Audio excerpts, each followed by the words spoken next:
அம்மா, நான் சொல்றேன்னு தப்பா எடுத்துக்காதீங்க. சத்யா மேல எந்த தப்பும் இல்லம்மா. அன்னைக்கு இந்த விஷயத்த சொல்லதான் சம்பூர்ணம் இந்த வீட்டுக்கு வந்தாங்க. ஆனா பிரகாஷ் தம்பி சத்யா கர்ப்பம் நினைச்சு பேசினதெல்லாம் வச்சு அதை எப்படி சொல்றதுன்னு தெரியாம திரும்பி வந்துட்டாங்கம்மா. அதுக்கு பிறகு சம்பூர்ணம் இதை என்கிட்ட சொல்லி நானும் சம்பூர்ணமும் ஆபீஸ்ல பார்த்து சொல்லிடலான்னு நினைச்சோம். ஆனா அங்க பிரகாஷ் தம்பி விருந்தெல்லாம் குடுக்கறேன்னு சொன்னதும் எங்களால வாய் திறந்து பேச முடியலம்மா. எல்லாத்துக்கும் மேல சத்யா கிட்ட போன்ல சொன்னதா நினைச்சுதான் சம்பூர்ணம் நிம்மதியா இருந்தா. ஆனா சத்யா வந்து எல்லாத்தையும் சொன்னதுக்கு அப்புறம் தான் எங்களுக்கு எல்லாமே தெரிஞ்சுதுமா. பாவம்மா, சத்யா ரொம்ப பாவம்.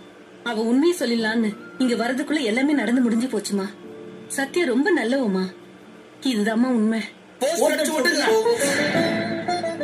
என்னடா நீ அம்மாவும் பொண்ணு சேர்ந்து ஏமாத்திட்டு தாலாட்டு பாடுவாங்க, நீங்க தொட்டிலாட்டு வந்திருக்கீங்களா?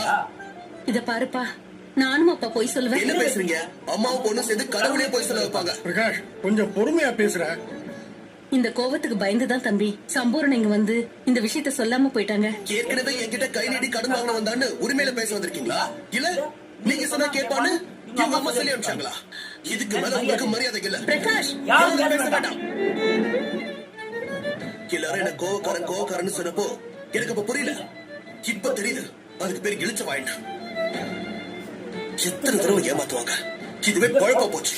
தம்பி கோச்சிக்காம நான் சொல்றேன். கேட்க போறதில்ல. மகானுக்கு மனசுல கட்டி வச்சிருந்த கோட்டையெல்லாம் நாசமா போச்சு.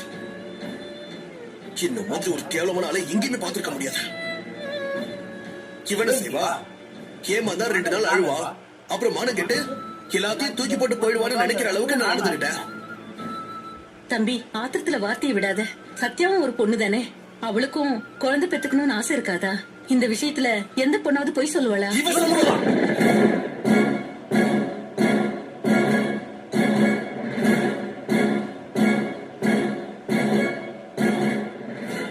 கர்ப்பம் கலைஞ்சதை என்கிட்ட சொல்லாம என் குழந்தைய பத்தி பேசும்போதெல்லாம் நிதானமா காது கொடுத்து கேட்டவ இவ செய்வா.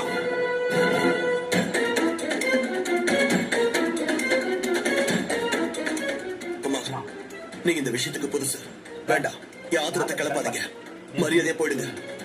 உங்க மேல நான் வச்சிருக்கிற மரியாதைய நீங்களே கெடுத்துக்காதீங்க. தயவு செஞ்சு கிளம்புங்க.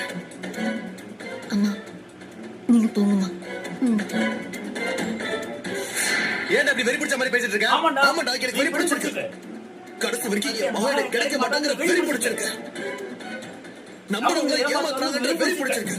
இந்த வெறி ஏன் பிரகாஷ், எதுக்கு இவ்வளவு கோவப்படுற? இப்ப என்ன கேட்டு போச்சு?